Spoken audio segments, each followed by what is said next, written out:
And not many people can understand, what it's like to have somebody try to murder you. Two violent tragedies and a twist of fate in a local couple's reunion. And I got stabbed 3 times. Fox 11 News brings you the story as they share their separate but equally traumatic crime survivals. So I charged at him. The cop said that when he shot me, that alerted the police to his position. And how they found their way back to each other. There's some kind of divine intervention here. Survivor Story, starting Sunday on Fox 11 News at 9. The Green Bay area witnessed 2 terrible and fatal crimes just months apart. Now in March, a stabbing in Green Bay left 1 man dead, followed by a shooting in May that killed 2 people at the Oneida Casino complex in Ashwaubenon. Now, each tragic event involved a twist of fate, and each event involved one of 2 people, Jamie Grunwald and Daniel Mulligan, 2 people who love one another and whose relationship helped them become survivors. Fox 11's Monique Lopez sat down with Jamie Grunwald and Daniel Mulligan, who were both severely injured in the crimes. And tonight, Monique shares their survivor story, taking us through their attacks and how those attacks brought them closer together. It's an exclusive interview you'll see only here on Fox 11. Do you think that, having almost lost each other, did that kind of bring you guys together? We feel more unbreakable, and it's a powerful bond. Not many people can understand, what it's like to have somebody try to murder you, and we both went through it within a couple months of each other. In a way, I'm glad it happened because it did bring us back together.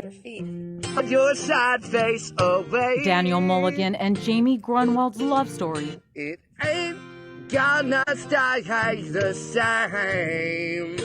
Is intertwined with tragedy.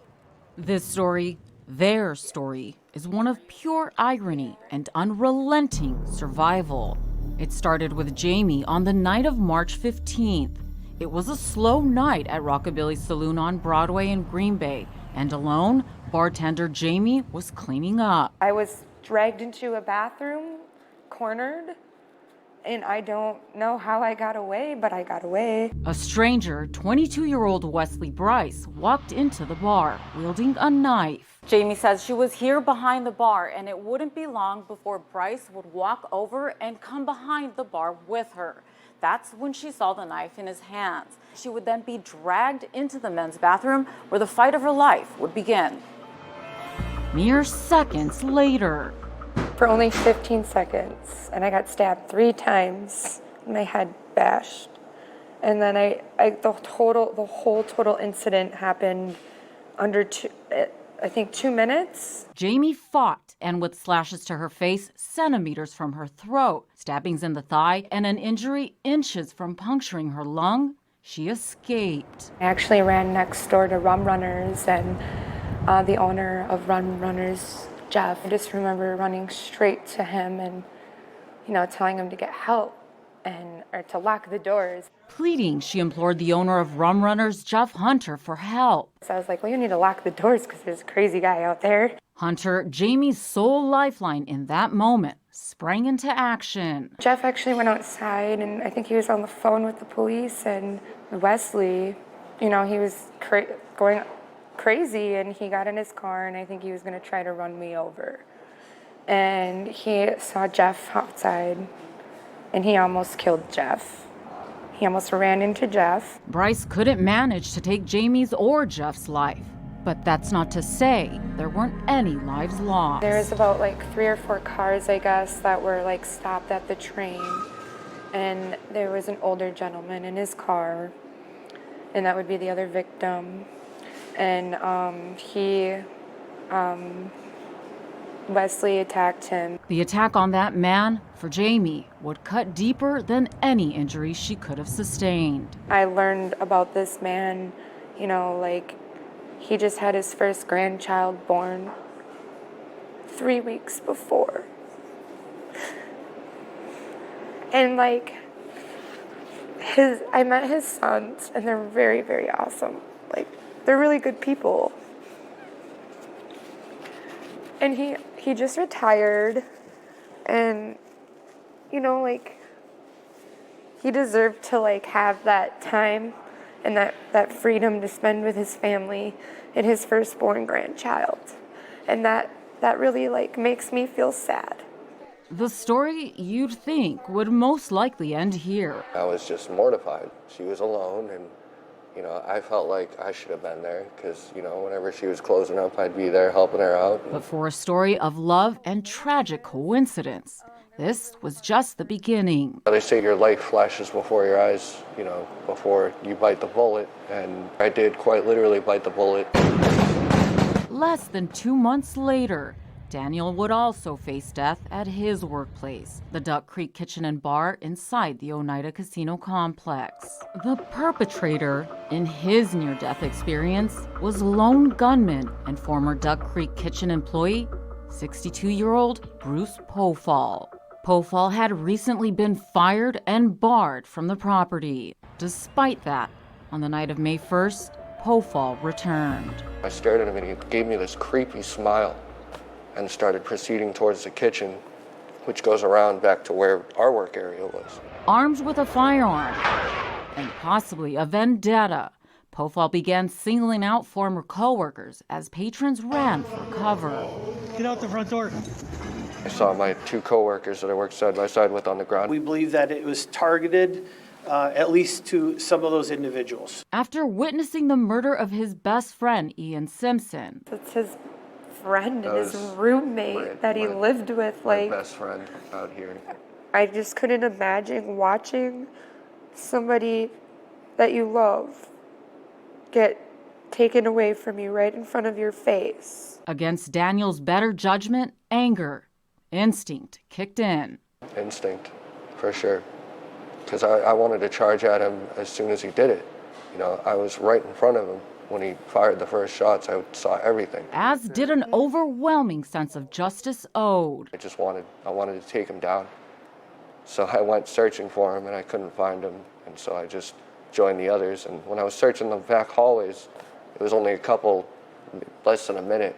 But it felt like I was looking for him for an hour. I gave up and then joined everybody else back outside. And the first person I saw when I went outside was him. And so I charged at him, and he shot me. Daniel was shot in the face, unlikely to survive. We're fighters. Yeah, I have 2 kids, and they really motivate me to just keep going. And they were the first thing on my mind when I was in that bathroom, and I fought for them. I just remember telling myself, my mom I lost my sister, my mom already lost a kid. She can't bury another one. And so I need to fight, for my mom, for my dad, for Jamie. I thought about her. Work and the hustle everyday life brings ripped them apart months before the attacks they each faced. She's running off again. But it's what happened at their workplaces, or life, or something else entirely. There's some kind of divine intervention here, because I can't think of any logical reason. That twisted fate. But as with many things in this story, odds are always defied, and those defied odds reunited the pair. It's very rare to see a tragedy, let alone 2, bring a couple together. Usually it tears people apart. We can relate on a lot of things and just sit there and cry or be mad and understand each other for it. It's almost like, being stuck in a musty room or not being able to get a gasp of fresh air and then all of a sudden opening the door and just a breath of fresh air.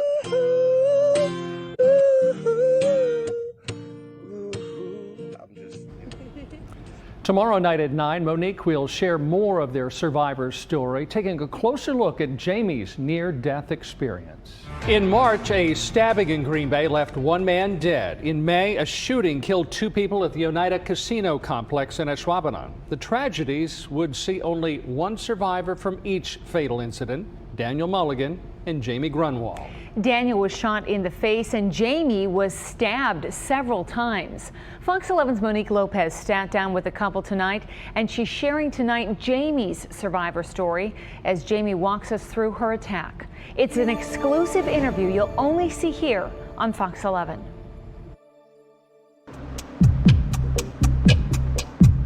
How long is 15 seconds? When it's a matter of life and death, 15 seconds can seem like an eternity. For only 15 seconds, and I got stabbed 3 times, my head bashed. It feels like a time warp when you're in a scary situation. Rockabilly Saloon on Broadway, a bar, a fun local gathering spot in Green Bay. But on the night of March 15th, for Jamie Grunwald, it was a trap. I was dragged into a bathroom, cornered, and I don't know how I got away, but I got away. Usually, Jamie's boyfriend Daniel Mulligan would have been there, helping her out. But the couple had just broken up, so Jamie was at the bar, alone. She was alone, and I felt like I should have been there because, whenever she was closing up, I'd be there helping her out. The bar was empty, and a stranger walked in. 22-year-old Wesley Bryce. You didn't know him at all, a stranger to you? No, I didn't know him at all. I've never seen the man in my life before, so it was a random act of violence. What followed was the unthinkable. Jamie says she was dragged into the men's bathroom, and that's when the fight for her life began. With seemingly no way out, and with slashes to her face centimeters from her throat, stabbings to the thigh, and an injury inches from puncturing her lung. Traumatizing. This wound right here was the one that I do remember because he tried going for my throat. It was horrible. She escaped. I didn't freeze up. I didn't, and I'm just really happy for that, and I hope to never experience anything like that again, but it saved my life. Fight or flight took over, and Jamie ran for help, seeking shelter at next-door bar Rum Runners, where Jamie would be met by bar owner Jeff Hunter. The owner of Rum Runners, Jeff. I just remember running straight to him and, telling him to get help.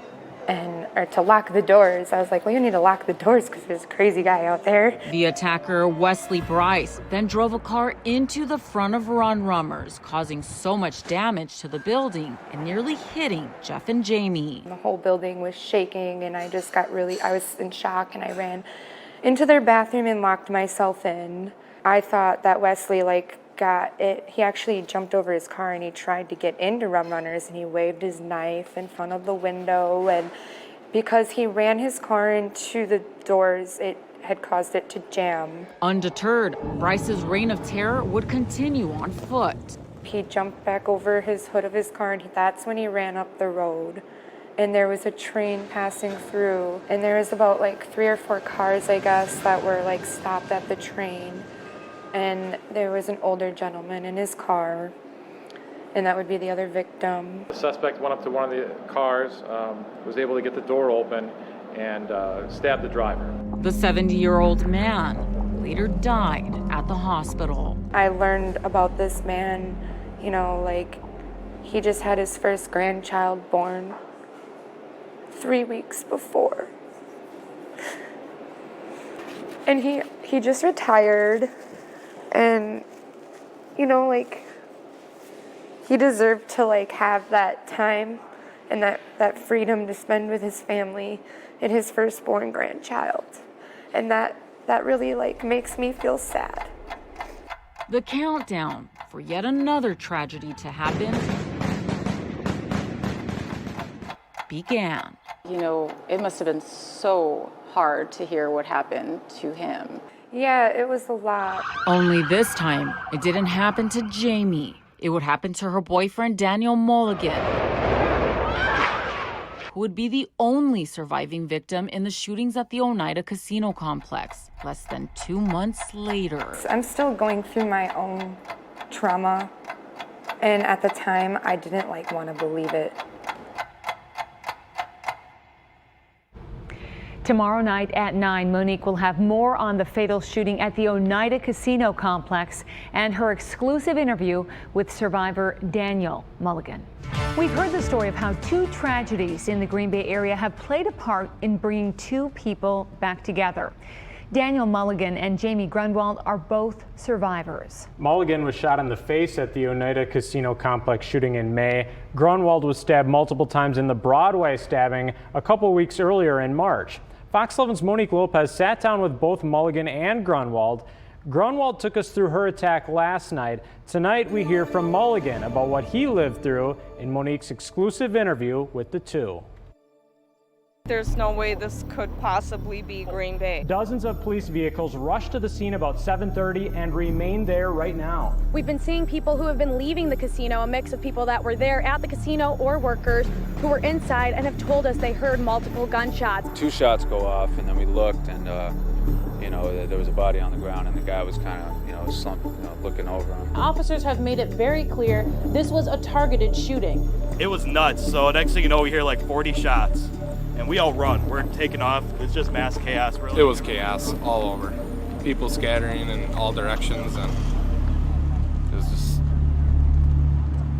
crazy. You at home may have been watching. My friends called me, my mom called me and said there's an open shooting going on at Danny's work. But being there, actually physically being there, witnessing a life taken before your eyes, is nothing anyone can prepare you for. Our workplace was transformed into a war zone just like that. You can never expect that. It isn't at all how Daniel Mulligan thought his night working at Duck Creek Kitchen and Bar on May 1st would turn out. You never know when a normal night at work can just become, your last night at work. We really don't know these things. And nobody could have guessed that this guy was going to come in with a loaded handgun and start shooting innocent people. 62-year-old Bruce Pofall had been fired from the Duck Creek Kitchen and Bar earlier this year. A restraining order was filed against him, but that didn't stop Pofall from once again stepping foot on the premises, firearm in hand, with an intent to kill. It's chaos. People are flipping over tables, jumping over each other, and he started walking towards the kitchen. We believe that it was targeted at least to some of those individuals. It was that night Daniel came face to face with death. Your life really does flash before your eyes. But not before Pofall took the lives of Daniel's closest friends and coworkers, Ian Simpson and Jacob Bartel. It was my best friend and my roommate that he walked up and just shot point blank. Daniel, Ian, and Jacob were all close, but Daniel and Ian had both moved from different states and formed a tight bond almost immediately. All three had a passion for food and worked in the kitchen together, becoming like their own little family. We really were just taking off, Me, Ian, everybody that worked there behind the lines. We were really just starting to tighten up as a crew. Seeing them shot, watching the life slip out of them, ignited something in Daniel. I was right in front of him when he fired the first shots. I saw everything. Something primal, soldier in me just activated. I just watched him commit those atrocities that he did in the restaurant. I was so mad watching him just take my best friend's life in front of me like that I really didn't care. I wanted to take him down. So I went searching for him. Without hesitation and with only his 2 hands for protection, Daniel ran down back hallways on the hunt for Pofall. It was his way of keeping his word to Ian. The reason I did what I did is because we made a promise to each other that we have each other's backs. And I know that he was a fighter. And I know that as soon as, if he had his eyes on the guy that did it, he would have done the same thing. Minutes seemed like hours, but Pofall was nowhere to be found, and Daniel decided to join the others who escaped Pofall's wrath in the parking lot. The first person I saw when I went outside was him. As soon as I saw him, I just charged at him, and it was like a pop. He shot me point blank in the face. That shot entered just below Daniel's right eye and alerted police to Pofall's position. After he shot me, I heard all the bullets that the police put into him. I heard the gunshots, and I thought that was him shooting. And there I am laying with a bullet in my face. And I remember there was a SWAT team member taking care of me, telling me I was going to be okay. And I remember frantically asking if that was him shooting. And he's like, no, we got him. We got the SOV. Police shot and killed Pofall. Against all odds, Daniel was still alive. His ex-girlfriend at the time, Jamie Grunwald, who had just survived her own near-death experience after being stabbed at the bar she worked at on Broadway in Green Bay March 15th, didn't know what to think. My boss had called me and she told me it was Danny that was shot. And at the time, everyone was telling me he was shot in the head, which, yeah, pretty much he was shot in the face through the back of his head. But I had to deal with a lot. I had to call his parents, I had to tell his mom and his dad. That was really hard. I can't imagine how horrifying it was for my parents, thinking I was dead. You know, they just got a phone call saying I was shot in the head. They didn't know. But for Daniel, shot and lying on the ground, that's exactly when the fight to survive began. The light switch for fight kicked in because I told myself that I'm not gonna die right here in this parking lot. This is not it. It's not over. You know, you're gonna have a mountain to climb for sure, but it is not over. And what a mountain it would be. I woke up, they had an eye patch on me, but it was a moisture chamber because I still can't close the right side of my face, so I can't close my eye all the way. The bullet Daniel took to the face had his jaw wired shut for nearly 2 months. Doctors told him he might not ever walk again, might have sensory issues, brain damage, and possibly may never again play the guitar that was so important to him. I can tell by the journey light. But that grim outlook wasn't in the cards for this 28-year-old fighter. I should be a gambler because how lucky I am it's indescribable. Within 72 hours, Daniel was recovering faster than most could have even hoped. That's what amazes me. He's incredible. I think he's superhuman. As soon as I was told I couldn't walk, I looked at my legs and said, "You better walk." I was still able to walk. These baby steps to me, to them, they were blown away. They were like, this kid just got shot in the head. And part of his healing was his guitar. The caseworker, you know, when I started walking, she went out of her way and got me a guitar and brought it in, and instantly I knew everything was going to be okay. Having that guitar in my hands and knowing I still had the motor skills to be able to play it. Although Daniel's still waiting for the nerves on the side of his face to come back. My face is the least of my concerns. My face is still gorgeous. The fight isn't over. It's been a fight ever since that day. I'm not done fighting yet. So wake me up when it's all over. When I was alive, I'm older.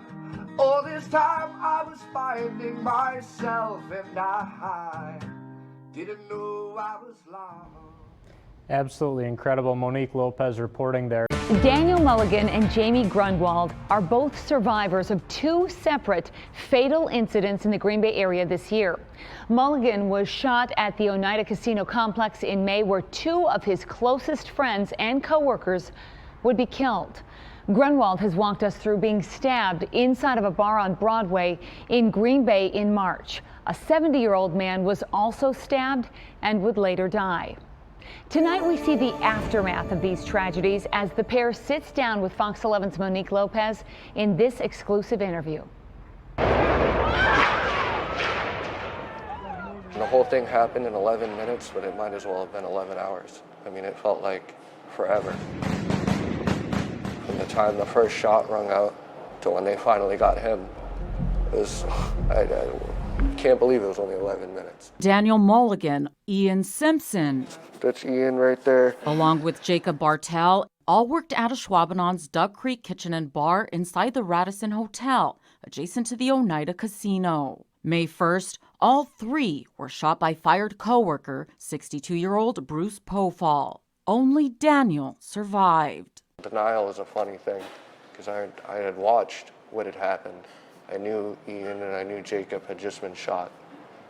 But I still held on to the hope that they were, you know, if I'm alive, of course they are too, right? 2 months before the fatal shooting, Jamie Grunwald had her own near-death experience. She was attacked by a man with a knife while working alone at Rockabilly Saloon on Broadway in Green Bay. The attacker also stabbed a 70-year-old man in his car not far from the bar. But Jamie alone lived to talk about it. I was traumatized for about a month straight, I'd say, where I was not good in my head and having like mental breakdowns and stuff like that. The couple knows what it's like to be so close to death. We both know what it's like to survive. Surviving a horrific attack is one thing, dealing with the recovery is another. There's constant appointments and things and doctors and all of that stuff, and it's just like a lot, and it's exhausting. Scars remain. The physical, it's one thing, but the ones that didn't make it. And guilt crept in. Survivor's guilt is a very real thing. Out of the three of us that were shot, why, the question, why am I here? Why am I so lucky? Why did I live? That really, it's a compelling question for me, and I ask it every day. I guess my survivor guilt, comes from when I learned about the other victim that was involved in my incident. He just had his first grandchild born 3 weeks before. And he just retired, and he deserved to have that time and that freedom to spend with his family and his firstborn grandchild. It's not fair. Tormenting themselves with thoughts and what ifs that Jamie and Daniel will likely never be able to answer. You think a lot about how it could have been different, if you would have done something differently. I struggled with that heavy the first couple of weeks in the hospital. I just wish I could have done more. You both know, obviously, this is not your fault. There's nothing that you guys could have done to prevent these people from doing, unfortunately, what they did. Yeah. I know it's probably not helpful, but that's the truth. We know. It's just it's so overwhelming and hard to sometimes grasp. There's nothing that can be done to change the course of events, but there is that gripping feeling of I wish I could have done more. Part of me feels like I failed because I did. While Daniel knew his attacker, Jamie's was a stranger. You didn't know him at all, a stranger to you? No, I didn't know him. I've never seen the guy in my life, ever. Police would ultimately shoot and kill Pofall in the aftermath of the attack on Daniel in the parking garage. He wanted to go, and he wanted to take others with him. That was his plan that day, and he got exactly what he wanted. For Jamie, the ordeal is not over. The alleged attacker in her incident, 22-year-old Wesley Bryce, was arrested and is awaiting trial. The courts have ordered 2 mental competency exams for Bryce. I'm still going through it with the court ordeals and all of that. It's going to be probably a long road. Do you plan on giving a victim impact statement? In the end, yeah. Yeah, eventually. It's a lot. There's a lot of things I feel about him. Daniel will never get that opportunity. For you, obviously, there won't be any court proceedings. There won't be any, a chance for you to give a victim impact statement. No, there won't. How do you... I wish he was still alive so he could sit there for the rest of his life in a jail cell, stare at the wall, his hands, what have you, and think about what he did. Eventually, it would daunt him, it would taunt him, it would just destroy him and eat at him. With emotions still raw, Daniel and Jamie are working through their survivor's guilt and focus on living. Just little things, the little things. Smell of coffee in the morning, the little pitter-patter of her children's feet in the morning. Just little things. Life is just too short. Life is too short. Even after we're all long gone, will that a river must flow on? Won't you take me with you before I'm gone? Oh, just incredible. Your heart goes out to them.